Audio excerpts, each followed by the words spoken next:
We are live on Facebook right now, so I'm just going to let you take it from here. Cool. Well, thank you so much. Thanks for having me, and thanks for putting on this great camp. I know I'm good friends with Wes Corbett, who did it last year, and he had nothing but good things to say. So I'm looking forward to it. Even though we're going virtual this year, we're going 3D into the stratosphere. Well, we've got a few folks on the Zoom, and then I'm not going to watch the Facebook Live. That'll just be way too much for my brain to comprehend. But I know Tristan talked a lot about um, using all four fingers. He has some really good exercises earlier about that. So I was going to try to do something different than that, which is hard because Tristan and I both are very kind of adamant on trying to get the pinky involved, even though I don't practice what I preach. I still preach it pretty hard. So I thought I would talk about chord voicings and closed chord position. So just a simple G with our open, open, 2, and 3. And then you have your kind of your bluegrass chop G, which would be 7, 5, 2, and 3. And then if you wanted to turn that into a closed position, which is a little easier than this chop chord to move around the fretboard no matter what key you're in. Some people call them like block chords or closed position. So it's going to be way up here. I know I picked G because it's easy down here, but it turns out it's kind of a big jump. So there's our G down there. We're going to start barring our index finger on the 7th fret, and then we're going to hit with different folks do it different ways. Here's how I'll show you both ways, but here's how I do it first. I go straight to my ring finger on the 9th fret of the D string, and then the 10th fret I'm going to bar with my pinky, A and the E. So that gives you a full 4-string, 8-string chord, and you can move that shape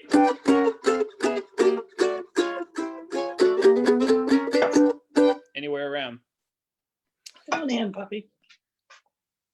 All right. So what's good about that? Well, I'm really focused on backup when it comes to guitar players taking solos, because 9 times out of 10 you're going to be wanting to do that just pretty standard chop. That's kind of your home base.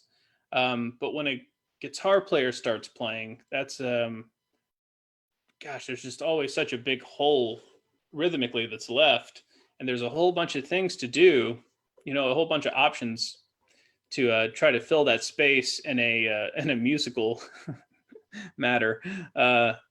You can go to more of an open, so that's just regular G with the 2 and the 3, or you can go even kind of a variation of that is the 5, 5th fret, and the 3rd fret. So that takes that 3rd scale degree out of it. So if you're trying not to sound so happy and majory, you take that 3rd out of it by replacing with the 5th, which is also in this key, which is also the 5th fret.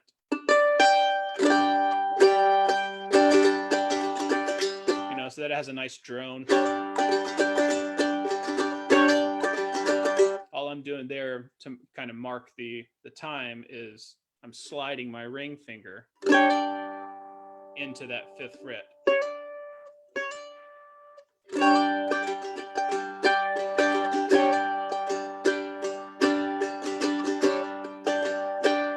And you can use whatever kind of strum pattern you want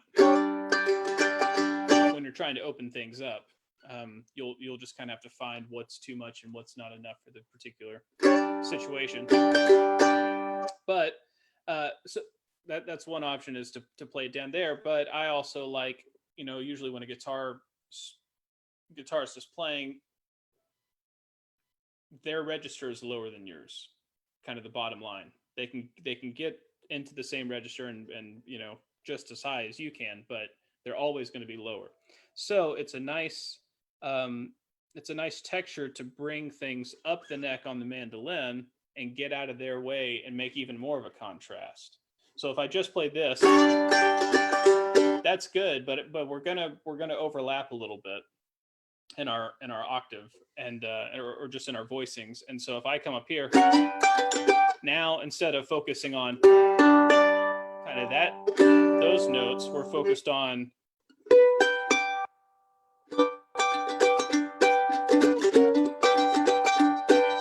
and then you can just stay up there and use your closed chord positioning to move around. So here's G, which we talked about, which is 7, 7, 9, 10, and 10. 7, 9, 10, 10. Now you want to go to C. You're going to go to 5, 5. You're going to bar that on the G and the D. And then 7 and 8.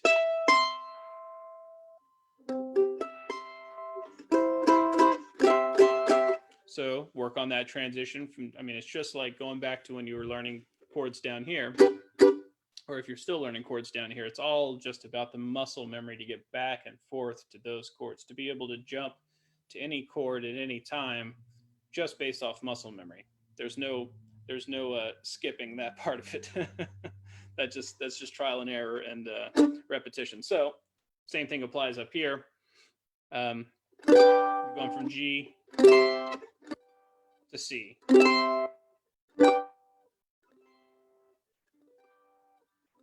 When barring these chords, you're going to have to, which is kind of goes back to Tristan's talking about strengthening all four fingers and getting a good clean tone. He was also talking about getting clean tone out of each note, usually by leaving other fingers down even when they're not needed. So getting a good clean tone means building that pinky power to be able to get clear notes out of that stuff. Otherwise you end up with any variation of just because you're not pushing hard enough. I'm just holding my pinky down, hard, soft. So, and then when you move to C, you want to focus on that, whichever two strings you're barring with one finger. And then going from C to D, it's a little easier because you're just going to slide it up 2 frets. There's C, move it up 2 frets. So now we're at 7, 7, 9, and 10, just like we were in G, but we're down a string. There's your D chord. And then back to G. D, G. All you're doing is shifting your ring finger and your pinky finger up.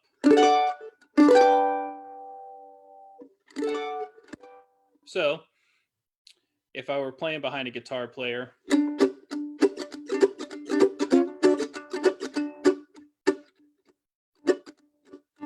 then they go to take their solo,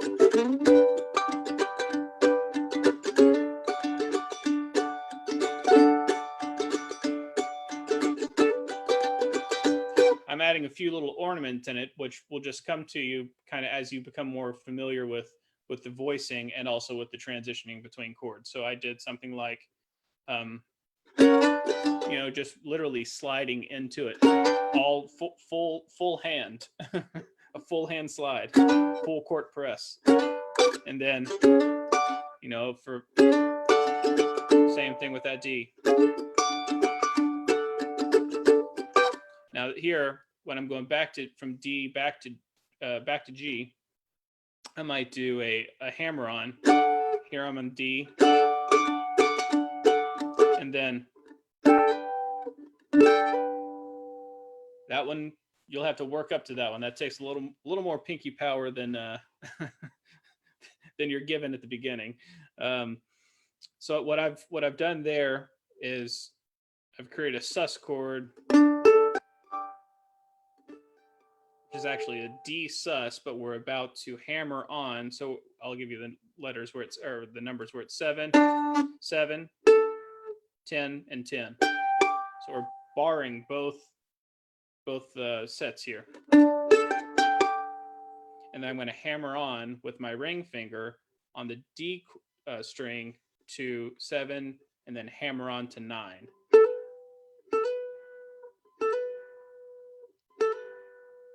And when you put all that together, now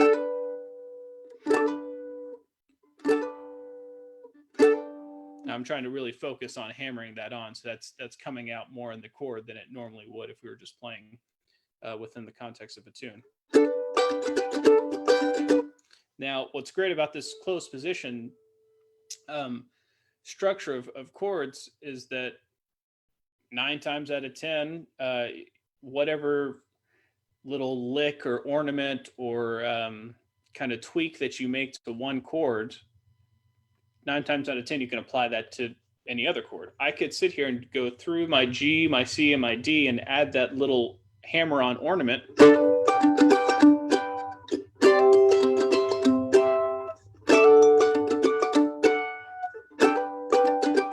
As long as, because every time I'm hammering on my ring finger.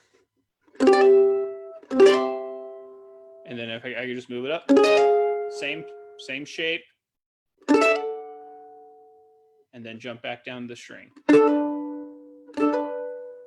That's the really important thing about the closed position fingerings, is that it's universal, because you'll get to a point, unfortunately, you'll get to a point where you have to play in like B or like B flat or like even A sharp sometimes, which is probably B flat, you know? And I don't know why you have to play in those keys, but when the man says you got to play in that key, you got to play in that key. So what's great about these is that you don't have to think so much about where is B flat, where is B here. You know, you just kind of set your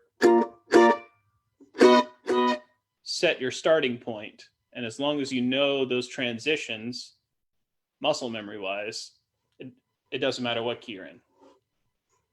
And that's a really important thing in taking one of the main goals of kind of being a fluid musician, is like just taking out as many obstacles from up here to down here, and the muscle memory and knowing those patterns of feeling confident and not knowing, not necessarily, not that you're not knowing what key you're in, but that it doesn't matter as much. And I think closed position chords help you visualize that a little more in seeing the mandolin as it's laid out in such a way, unlike guitar, which has that one pesky string, you know, that's just one fret off, or banjo, which I don't even know how that thing's tuned. I mean, I don't get it at all. You can make the same chord 2 ways without moving a fret. But the mandolin is laid out in such like a logical way that it lends itself really well to patterns. And I know some people hear patterns and or hear the term pattern and they think that that's maybe that's cheating, or that's not understanding the full spectrum of the musicality, and there's sometimes a negative connotation with that. But you're not always just playing patterns. It's just a tool in the toolbox. So yeah, close positioning would be something, and it's widely out there. I think Mike Marshall has a book on it, and I'm sure there's plenty of instructional books on learning those close position chords, which can take you from your G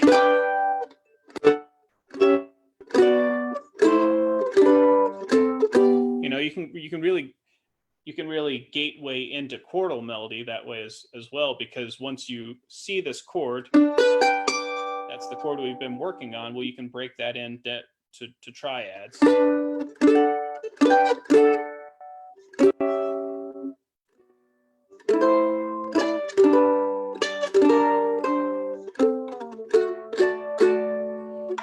So it it's it's a hub.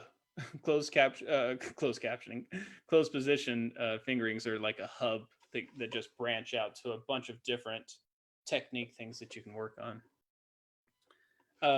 I will pull up the Facebook Live just because I want to ask if there's any questions or anything that folks want to know more about. Hey, Hey. this is awesome, man. There aren't any questions on Facebook Live, but I wanted to see if you could play. You were playing like a little. I can't remember what the name of the tune is, but you played like this blues song, right before you put your mandolin down and got a drink of water. And I wanted to see if you could play that for us before you sign off. Okay. Huh. What was that? I'll have to think. There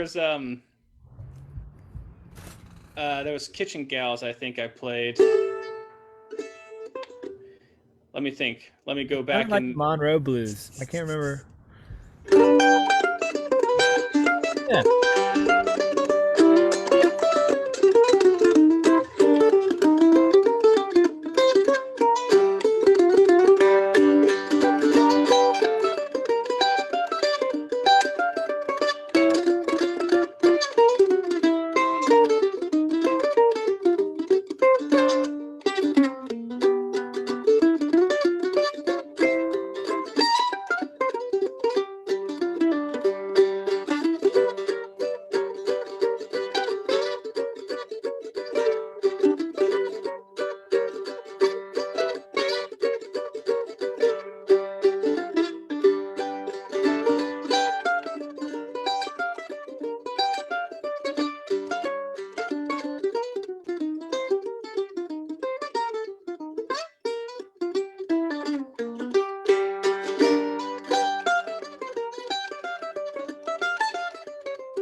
Awesome, man. Thank you. Alrighty. Well, Casey, thanks for being here for the open house, and thanks to everybody for tuning in. If you guys have any questions about Camp Tunefox, you can go to the website, tunefox.com/camp. It happens in a couple weeks, May 15th through 17th, and it's $125 per instrument. You can study as many instruments as you like. Well, we only have 3, but you can study all of them simultaneously. And we got Tristan Scroggins as the other mandolin teacher, so it's going to be a really, really fun weekend of learning. And I'm going to put, yes, let's put the reactions in there. We're going to post the recording of this on our blog, and I'm also going to post the curriculum of the teachers on the blog too, so everybody can get a chance to see what all the teachers are teaching, and that might help inform their decision if it's a good fit for them. Yeah, thanks again, Casey. Oh, thank you so much. Cool. We'll see you in a couple weeks. Sounds good.